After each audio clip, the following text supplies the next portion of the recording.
Hi, and welcome to the Back on Track Achieving Healthy Weight Loss podcast. I'm your host, Dr. Alicia Shelly. So it's about that time of season. It's the holidays are here. I'm sure in your local store, you're seeing all types of Thanksgiving, Christmas type of decorations. And it's just telling you that it's that time of season. And whether you are looking forward to the holidays or you're looking with a little bit of dread, because, the holidays can be quite emotional. It brings up, loved ones who have passed and nostalgia. It brings up, being able to be with family. Sometimes you question whether you agreed to be hosting this year just with all the work that's entailed. And so it can be very stressful. And these are things that can play a role with you staying on track with your health goals during the holidays. So today we're going to be talking about strategies to help you enjoy the holidays while staying true to your health goals and staying on track. So like I said before, I get it. The struggle is real. The holidays have so many challenges. From people bringing goodies to work that they've cooked with their family, people putting cookies together, holiday bark. I mean, there's so much stuff I hadn't even thought of. And I'm like, oh, these taste so good. And it can be such a challenge. They have all these different triggers, endless parties, potlucks, family meals. There's a lot of struggles and challenges that occur. And this may be why, during the holidays, people gain about 5 pounds on average, just with all the different things that's out there. And then on top of that, we can get busy with all the different things we have to do, go to the store, get prepared, cooking in preparation for Thanksgiving. And then on top of that, trying to balance your kid's schedule, who is getting out of school for the holidays. It leaves little time for sometimes meal prep or exercise because you have so much on your plate. And let's not forget the emotional triggers, like the stress from it all, trying to balance out picking people up from the airport, taking them to the airport, making sure they have food and you have food in their refrigerator that they like to eat so that they can feel welcome. And then for those who may not have family who have passed away, sometimes you can have a sense of loneliness that can occur and we can sometimes eat our feeling. And then just thinking about our loved ones who have gone ahead and before us, it can be sad. So, and for many people, the holidays is not a joyous time. It is a time of regret, time of fear, and sometimes just a time of just guilt that you're here and they're not. So needless to say, the struggle is real. There's a lot of holiday challenges, but we're going to help you get through it. Now, the first strategy I'm going to recommend for you is to set realistic goals. Remind yourself it is not all or nothing. You can't just, I don't know about you, but sometimes people are like, I have to exercise, I have to eat right, I have to do all this stuff. And if I don't do it, I'm not going to be healthy or I'm not going to lose weight. And so know that this is about progress, not perfection. Obesity, once again, and I keep saying it, is a chronic disease. It is a journey. It is not just one stop shop where you've been there, you got there and that's it. No, you have to always keep monitoring it. You have to always keep balancing all the different things that is there. So remember, progress, not perfection. And some examples of realistic goals are, number one, instead of trying to lose weight during this time, maybe you say, hey, I'm going to do my best to maintain my weight and not gain weight during this holidays. Because like I said, the average American will gain 5 pounds during this holiday season, this stretch of October, November, December. Through those three months, they could gain 5 pounds. And it's just due to not necessarily lack of exercise, but it's just due to everything that can happen. It's multifactorial. It's multiple reasons. The next thing is creating a holiday game plan tailored to your personal goal. For example, if you know that it's going to be Thanksgiving, it's going to be crazy of people coming in, but you still want to keep with your healthy habits, like your physical activity, maybe you say, hey guys, we're going to go for a family walk, or we're going to go, do a picnic. We're going to do this outside. We're going to go for a hike. So things that you can be able to incorporate with your family. So it's you are still having time, but you're still staying active. And it may not be your normal activity that you normally do, but you're trying something different and you're spending time with family. So you kind of get check.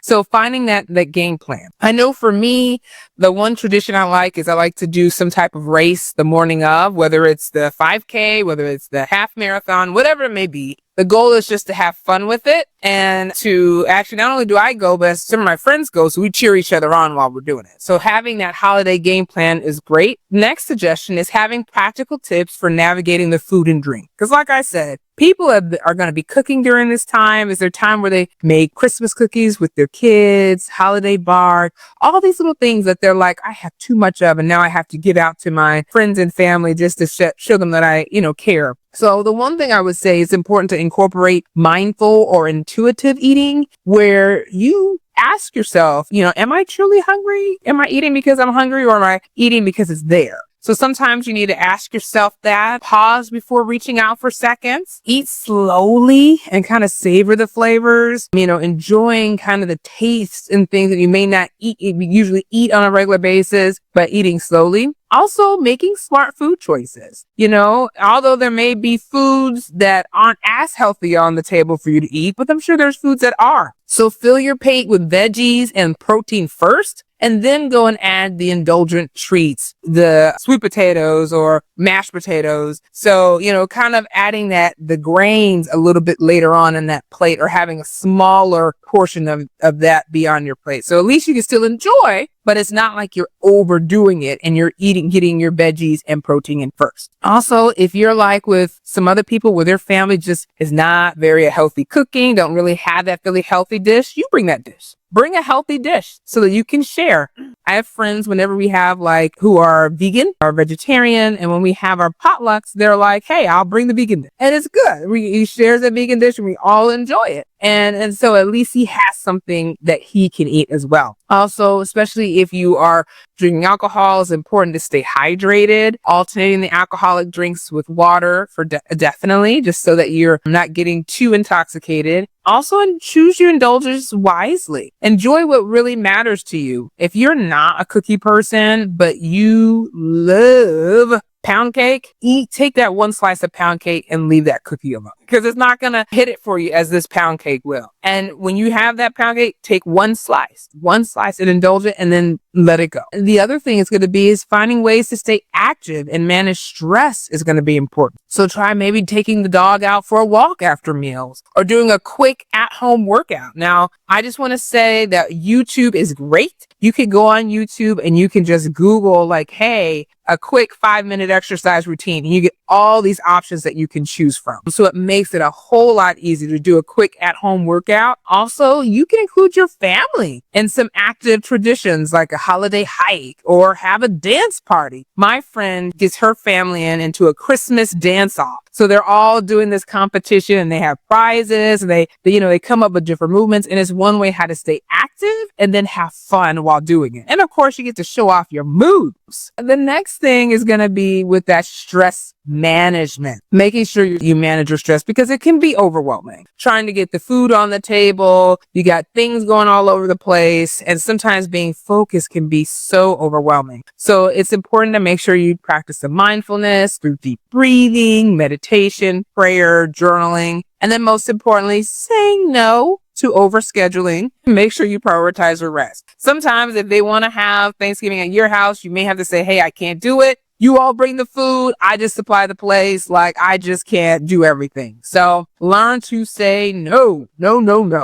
Next, make sure you have your supportive environment. Lean on friends or family members who support your health goals. Try to find an accountability partner to keep you motivated through the season, and always encourage polite but firm responses to food pushers and critics. Saying, oh, do you want another bite? Nope, I'm good. Thank you so much.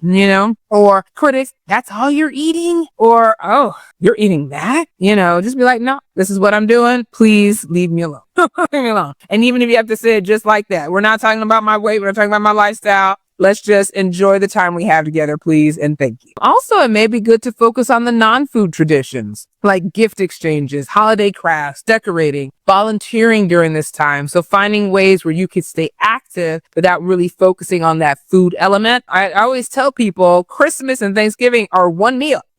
But for some reason, it just kind of stretches out throughout these whole last 2 to 3 months. And it doesn't have to be. So focusing on some non-food traditions are going to be important. Number one is one way how you can connect with your family members and have that time. Also, So it's important to shift the focus to connection, gratitude, and celebration rather than just eating a meal. The meal is just the highlight, but what's most important is the time you have with your family and friends. Next, plan ahead for holiday events. Eat a small, healthy meal or snack before the gatherings so you're not sitting there overeating and like indulging on everything that's there. You know, I have one relative that's always early and always has her appetizer before we eat. Like she eats her appetizer so it makes it easier. She's less hangry and she's not like overeating. Also, you can actually, like if you're taking your family out to eat, you guys could scope out the options at the buffet or potluck before loading your plate. You know, you could say, what do I want to eat? Is this important? Like, do I really want to spend calories on this? You know, making sure you kind of know and plan what you want to do.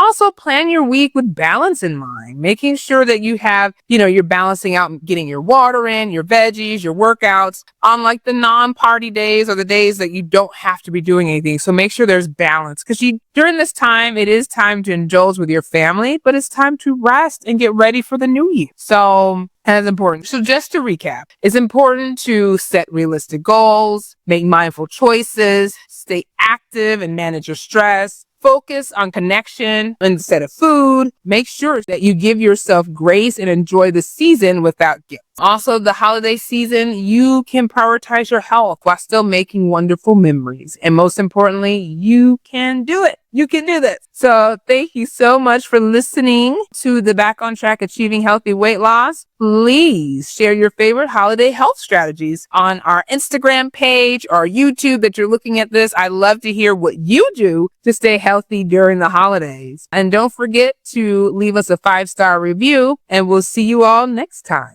Bye.